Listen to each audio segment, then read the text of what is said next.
carefully and answer questions 1 to 4. Global Bicycle Tours. May I help you? Yes, thank you. I'd like to sign up for a bicycle tour. Which tour were you interested in? We have the River Valley Tour coming up in June and the Mountain Tour in July. The River Valley tour is in June. I thought it was in May. It actually takes place the first week of June. Oh, I see. Well, I can still do that. The River Valley tour is the one I want. Splendid. Just let me take your information. May I have your name, please? Carla Schmidt. That's Carla with a K, not a C. Karla. Thank you, Miss Schmidt. Address? Do you need a street address, or can I give you my post office box? A post office box is fine. It's P.O. Box 257, Manchester. Thank you. Okay, next. Will you be bringing your own bicycle, or do you want to rent one from us? I'll bring my own. Excellent. Now, we provide all the meals, so we need to know if you have any dietary restrictions. I don't think so. What do you mean? I mean, if there's any food you can't eat. Some people have food allergies or are vegetarian or have to avoid dairy products, things like that. Oh, I see. Well, yes, I'm a vegetarian. I never eat meat.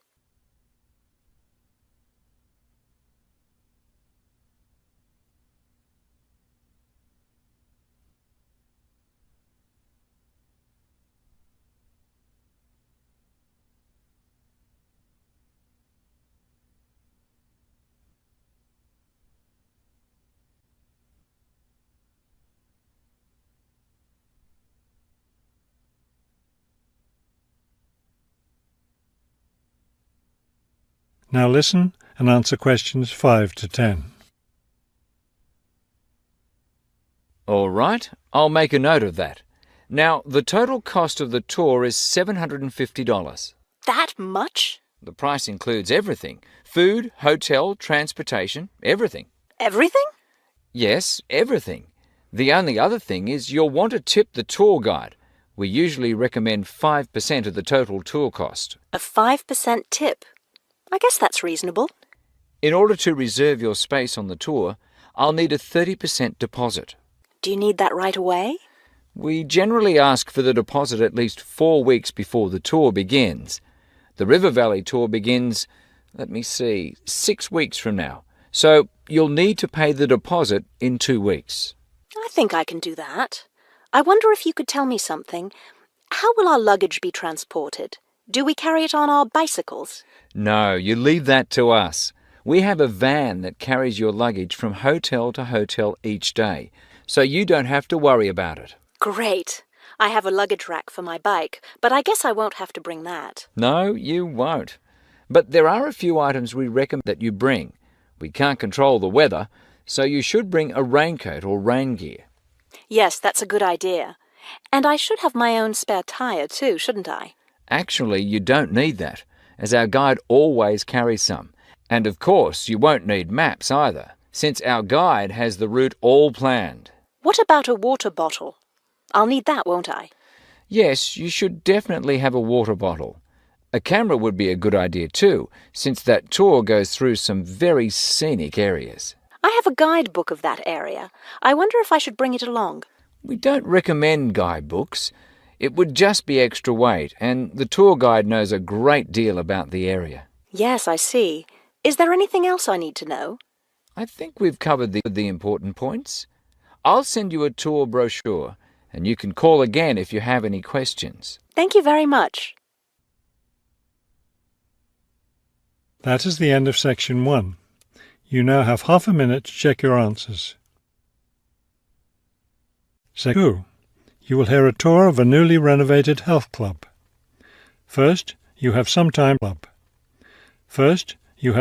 to look at questions 11 to 15.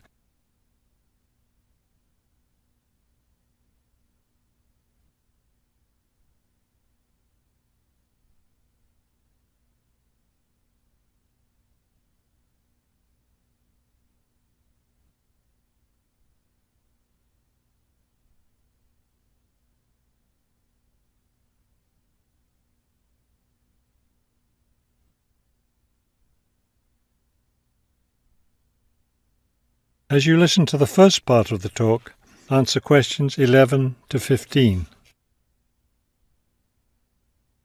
Thank you all for coming to see the new renovations to the Hartford Health Club. I know you'll be as pleased as I am to see the wonderful results of our months of hard work to improve the club and bring you the best facilities ever. We'll begin in here with the swimming pool. You'll notice the new colour of the adult pool, a lovely cool green. Now walk over here and look at the children's pool. It's the same green, but as you see, with brightly coloured sea creatures painted everywhere. Both of the pools needed painting, not only for maintenance, but I think the new colour greatly improves the atmosphere of this part of the club. Next, let's take a look at the locker rooms. Don't worry, there's no one using them just now. Doesn't it feel roomy in here? We've expanded both the men's and women's locker rooms, so now they'll be much more comfortable to use. There are bigger lockers, a good deal more room in the dressing area, and more places to store extra towels and equipment. Be careful as you walk through here. The floor's just been polished and may be a bit slippery. Let's go up to the exercise room next. Here, you'll notice a new floor. Walk on it. Doesn't that feel comfortable? It's a special material, softer than the old floor, an ideal surface for jogging and exercising. They had to move all the exercise equipment out while they were working on the floor, but don't worry, it will be brought back in before the end of today. Let's step outside now and look at the tennis courts. We haven't done a great deal here except to the equipment. We replaced all the nets and the ball throwing machine. Otherwise, everything is the same as it was before. Let's walk down this hallway, and here we are at the club store in its new location. We thought here by the entrance was a better place for it than where it used to be by the swimming pool. But it still has all the same items for sale, sports equipment and clothes in the club colours.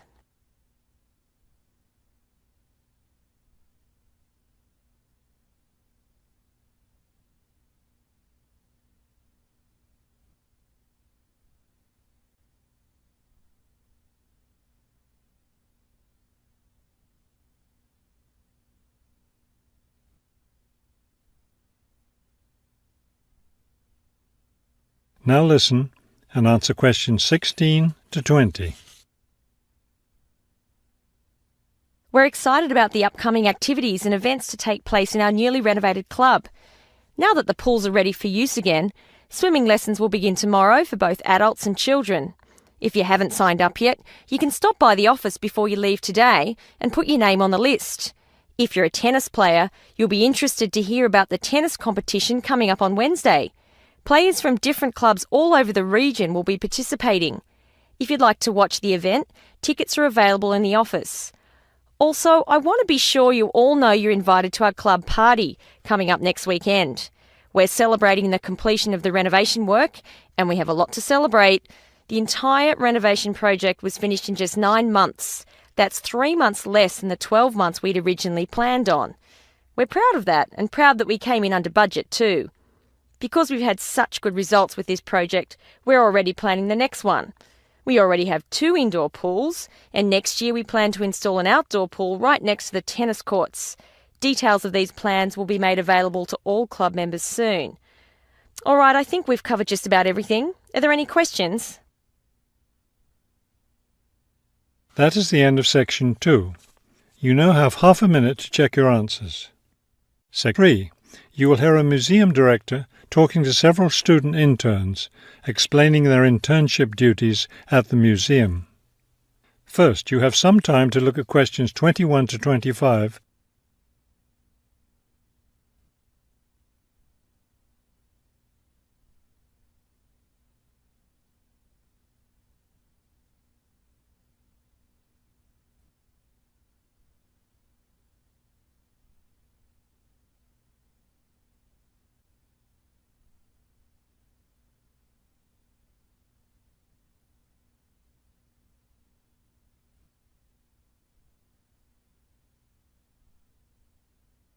As you listen to the first part of the conversation, answer questions 21 to 25. Welcome to the City Museum of Art. I'm Dr. Shirley Johnson, the director of the museum's internship program. Today, I'll be giving you an orientation to the museum and our museum administrator's internship program. Will we get a chance to tour the museum today? Yes, we'll start right now with a tour of the building. We'll skip the basement. Most of that part of the building is devoted to art conservation, which won't be part of your internship. Let's begin here on the ground floor with the museum offices. I guess this is where we'll be spending most of our time, helping with the office work. You'll spend some time working in here so you can learn what the administrative duties involve, but you'll also get a chance to experience all aspects of museum work. This room in here is the museum tours office. I'm interested in that. I'd really like to help out with the tours. That's great, because you'll all have a chance to lead some tours and maybe even to develop a tour of your own, too. Let's go up to the second floor now. This is the boardroom in here, isn't it? Will we get to go to board meetings? Only members of the board of directors attend those. Now, back here behind the galleries are the classrooms. You're all welcome to attend any class you want at no charge. But we won't be teaching any, will we? No, the staff of the education department is responsible for that. Let's move up to the third floor now and the research department. Each of you will spend some time working in here. Great. I'd like to help with the research. We're working on some very interesting research projects right now. Also, as an extension of your research work, you'll probably contribute to some of the museum's brochures. I'm looking forward to that. I like writing about art. Another thing I've been hoping to be able to do is meet some artists. You're in luck then. We've planned a reception for the first day of your internship, and you'll have the chance to meet several local artists then.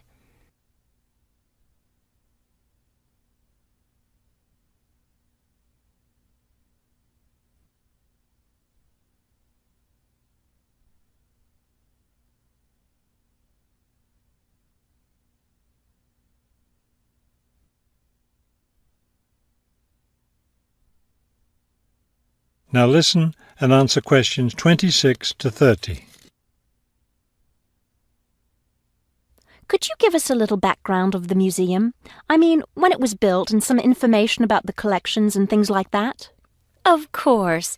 The main part of the museum was built in 1895 with a combination of public and private funds. The new wing was built 60 years later with a donation from the Rhinebeck family. That part of the museum was built for the modern art collection, wasn't it? Yes, it was. In the main part of the museum, we have a gallery devoted to works by local artists, our sculpture collection, and a small collection of classical European art. You mentioned classes earlier. What kinds of classes does the museum offer? In our adult education program, we offer a series of art history classes, and for children, we have a program of arts and crafts workshops. You can get a brochure from the office that will give you more information. I saw a lot of chairs set up in the main hall. What are those for? Those are there for tonight's musical performance. We offer a weekly concert series during the fall and winter, and of course, all of you are welcome to attend. Now, if there are no more questions, let's step into my office and I'll show you your schedules. That is the end of section 3. You now have half a minute to check your answers. Section 4. You will hear a lecture about the history of the tomato. First, you have some time to look at questions 31 to 35.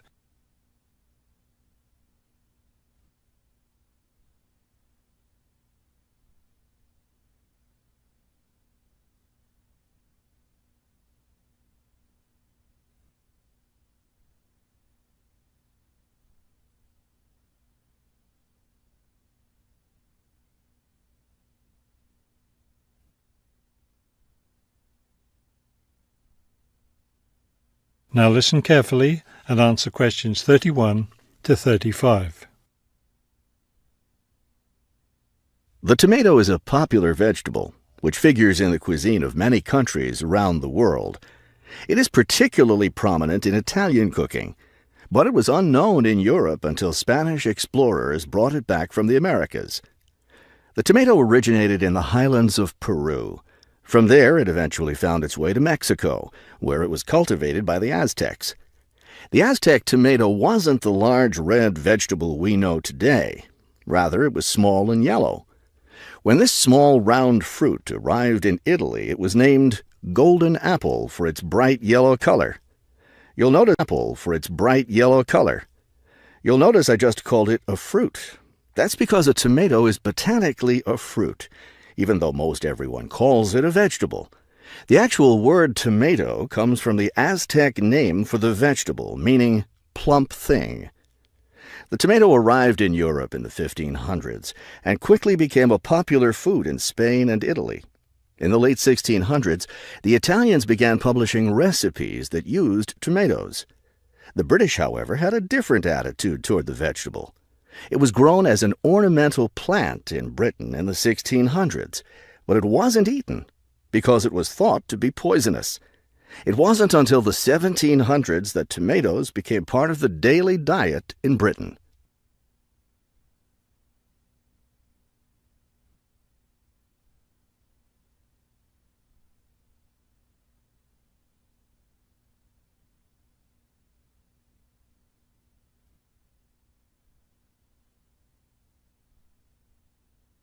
Now listen carefully and answer questions 36 to 40. In the United States, tomatoes were also used as ornamental plants rather than as food for a long time. This attitude began to change in the 1800s. In 1806, a gardener's calendar mentioned that tomatoes could be used to improve the flavor of soups and other foods. Thomas Jefferson did much to enhance the tomato's reputation as a food. He first served tomatoes to visitors at his home in Virginia in 1809. Then in 1820, a man named Robert Gibbon Johnson decided it was time to discard once and for all the idea that tomatoes were poisonous. To prove his point, he ate 1 kilo of ripe red tomatoes in public. 2,000 people gathered to watch this feat. It took place on the steps of the courthouse in Salem, Massachusetts. Amazingly enough, Johnson survived this stunt. The popularity of the tomato as a food began growing rapidly. Soon people all around the country were eating tomatoes. By the 1830s, American newspapers and magazines were publishing thousands of tomato recipes. However, all those recipes involved using tomatoes in some cooked form. Tomato salads and sandwiches were still unknown. It wasn't until a century later, in the 1930s, that it became popular for people to eat raw tomatoes. That is the end of section 4. You now have half a minute to check your answers.